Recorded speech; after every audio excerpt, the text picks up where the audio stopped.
Hey, what's up guys? Alex here from TechnoClass.com, and today we're here in Makati where Samsung Philippines has just launched the new Samsung Galaxy A71, a new mid-range smartphone with a cool display, large battery, and also a very well anticipated Samsung Galaxy Note 10 Lite, which I have in my hand. This is an affordable version of the Galaxy Note 10 and Galaxy Note 10 Plus, priced at 29,990 Philippine pesos, or about 600 US dollars.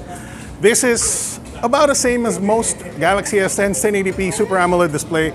This is, however, not curved. It is a flat display, but you still do have the S Pen capability. And look at this, the first Galaxy Note 10 with the headphone jack. And like I said, 30,000 pesos or 600 US dollars gets you a S Pen capable smartphone with a very bright display. And like I said, for the 30,000 pesos or 600 US dollars, you get the one small little punch hole camera now at 32 megapixels. At the back, you have a new design.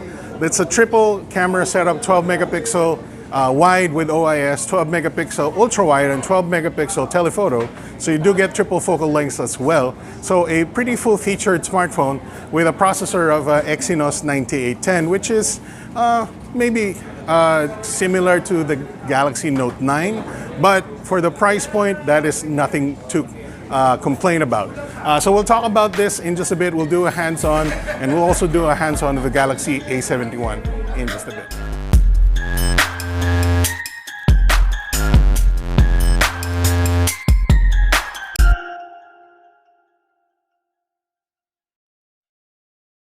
Alright guys, so by all intents and purposes, this Samsung Galaxy Note 10 Lite looks and feels like a pretty decent 2020 Samsung Galaxy smartphone. As you can see, large displays, 6.7 inch if I'm not mistaken. That's a large display.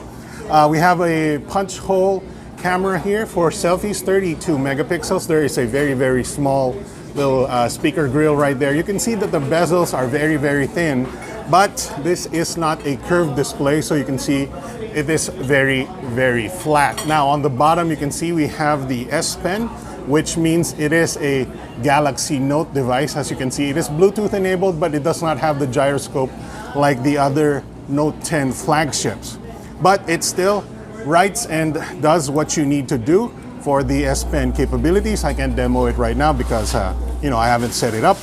But you can see on the bottom as well, something rare in these new smartphones, a 3.5mm headphone jack, something I'm very happy to see.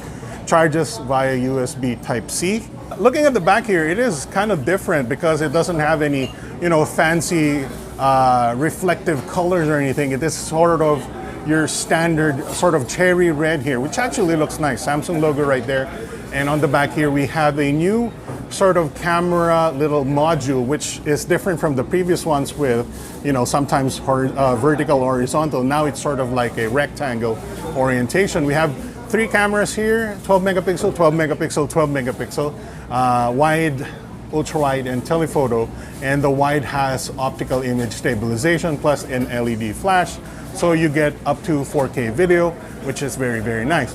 Front-facing camera is 32 megapixels, and our display resolution is 2400 by 1080 Super AMOLED HDR capable. So it is almost the same quality, I would say, as the Note 10. Bigger display too. The Note 10, I believe, has 6.2, I think, something like that. And then the Note 10 Plus is, I think, 6.5. So this is even bigger.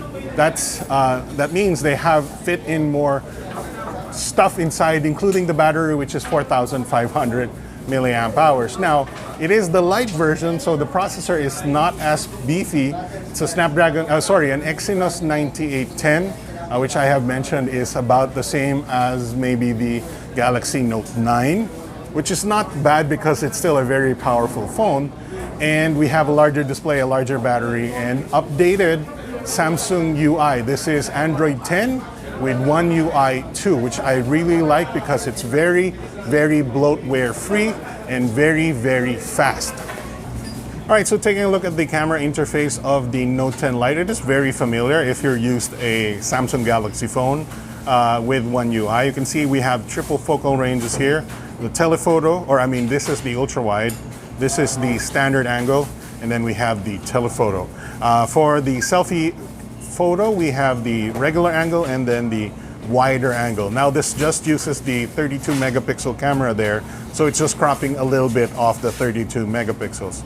Now, like I said before, all 12 megapixels on the back. The back shoots up to 4K 60 FPS and the front shoots up to 4K 30 FPS. And this has a lot of the cool features from previous Samsung phones like doodle mode and AR doodles and stuff like that. So very, very cool features. We have night mode and slow motion and stuff like that. So expect, total control over your photography and videography. And thankfully, we do have a headphone jack for vlogging as well. This looks pretty nice. The battery looks pretty good, 4,500 milliamp hour with 25 watt fast charging, if I'm not mistaken. Screen is pretty big, 6.7 inch, one of the biggest I've seen from Samsung, and the S Pen functionality is very much welcome. That being said, this does not have waterproofing or wireless charging, so that's a bit of a bummer. And like I said, the processor is same level as the Galaxy Note 9. So, that is okay for the price point. I think it's a decent offering from Samsung. It is 2020 with triple focal ranges for the price point, just quite competitive at 30,000 Philippine pesos, especially since it comes with the S Pen, which I really like because I do photo editing on my phone a lot and I use my finger on my S10 Plus. So, that's a good bonus for people looking for that. All right, guys, so that's about it from the Samsung launch here in Makati. Like I said, the new phones are the Galaxy Note 10 Lite and the A71. Interesting new sort of vlogging capable, power user capable smartphones from Samsung. Pretty decent price points, I have to admit. I like the stylus on the Note 10 Lite. I always do. And it gives a lot more consumers at the 30,000 peso price point an S Pen, which I think people will really appreciate. So, coming here from Makati, Alexei Rivera here from the Techno Class. Thanks for watching. I'll see you guys next time.